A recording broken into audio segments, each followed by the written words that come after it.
नर्मदे हर। अभी हम सघन और घने जंगलों वाले रास्ते से जा रहे हैं। ये फॉरेस्ट रिजर्व के अंदर में आता है, तो काफ़ी सघन क्षेत्र है और काफ़ी घना ये जंगल भी है। और यहाँ से होते हुए हम अपने यात्रा को आगे की तरफ बढ़ा रहे हैं। और आप देखिए दोनों तरफ सघन जंगल, बीच में ये फॉरेस्ट मार्ग भी है। तो यहाँ से ये फॉरेस्ट ऑफिसर की गाड़ी गई अभी सामने सामने। तो ऐसे ये लोग गश्त लगाते रहते हैं। तो काफ़ी विस्तृत इलाके में ये फॉरेस्ट का है। लगभग कितने किलोमीटर में आ जाएगा गुरुजी? ये बहुत लमसम एरिया में है। अब यहाँ से ओंकारेश्वर तक ये लंबा चौड़ा एरिया है। It means more than 100 kilometre के क्राइटेरिया में ये एरिया है। क्योंकि पीछे से भी अपन आए तो ये आ रहा था ना। अब आगे भी ओंकारेश्वर तक है। ओंकारेश्वर यहाँ से 150 किलोमीटर है।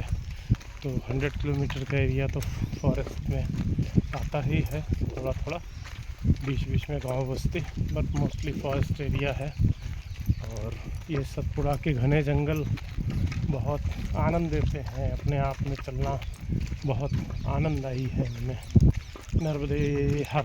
तो अभी हम बम्बा से बात करेंगे। तो बम्बा, आप पहली बार इन जंगलों से होकर गुजर रहे हैं? जी भैया जी, बिल्कुल महाराज जी, इन जंगलों का आनंद पहली बार ले रहे हैं। तो कैसा लग रहा है? बहुत उत्तम। यहाँ का जो वातावरण है बिल्कुल जीवन के लिए नई दिशा देने वाला है। बिल्कुल शुद्ध ऑक्सीजन का अनुभव होता हुआ। तो बीच में आपको डर नहीं लग रहा है कि कहीं से कोई जंगली जीव भी आ जाए? नहीं, माई की कृपा से यहाँ से आएगा भी तो सीधा निकल जाता है। ऐसा कोई जीव जंतु नहीं है कि माई की यात्रियों के लिए कोई परेशान करता है। ना यहाँ के व्यक्ति परेशान करते हैं और ना ही यहाँ के जीव जंतु। इसे निर्भर होकर नर्मदे हर।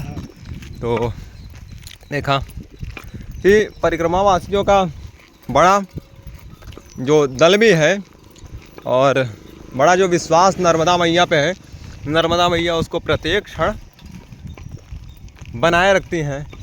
बहुत सारे ऐसे इंसिडेंट हुए हैं कि कोई जंगली जीव सामने आ जाता है, भालू आ जाते हैं, सियार आ जाते हैं, तो वो यात्रियों को, परिक्रमा वासियों को कोई नुकसान नहीं पहुंचाते और सीधे अपने रास्ते चले जाते हैं। जंगली सुअर आ जाते हैं। तो ऐसे बहुत इनकाउंटर्स होते हैं जंगली जीवों से। अब वो देखिए सामने एक लोमड़ी गई, अभी सामने एक लोमड़ी ने रास्ता पार किया। तो ये सारी चीज़ें हैं। जैसे मैंने इनकाउंटर की बात बोली, सामने से एक लोमड़ी अभी गुजर गई। तो ऐसे बहुत सारे इस इलाके में लोमड़ी, सियार और भालू, तेंदुए, जंगली सुअर और बहुत तरीके के जंगली जीव यहाँ पर मौजूद हैं, जिससे परिक्रमा वासियों का इनकाउंटर्स होता रहता है। तो ऐसे और बाकी ये जो सतपुड़ा के घने जंगल है, ये जब आप माई के किनारे किनारे आओगे तभी इसका आनंद ले पाओगे। नहीं तो आप सामने मेन रोड से निकल जाओगे तो ये आनंद छूटा जाता है, विसर जाता है आपसे।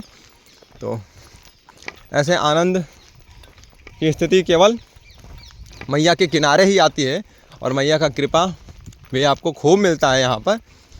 और क्योंकि आश्रम भी दूर है 10 किलोमीटर 15 किलोमीटर, तो परिक्रमा वासियों को यहाँ पर थोड़ी सी अपनी स्पीड को बढ़ाना पड़ता है ताकि वो सूरज ढलने से पहले किसी न किसी व्यवस्थित स्थान या फिर किसी न किसी व्यवस्थित आश्रम या फिर गांव पहुँच जाएं। तो ये है माई की असीम कृपा और ये है मैया का आंचल, जिसकी छांव तले हम सभी परिक्रमावासी चलते हैं मैया का आशीर्वाद प्राप्त करते हुए। तो जुड़े रहिए रेवा तट के बंजारे के साथ और तब तक के लिए नर्मदे हर।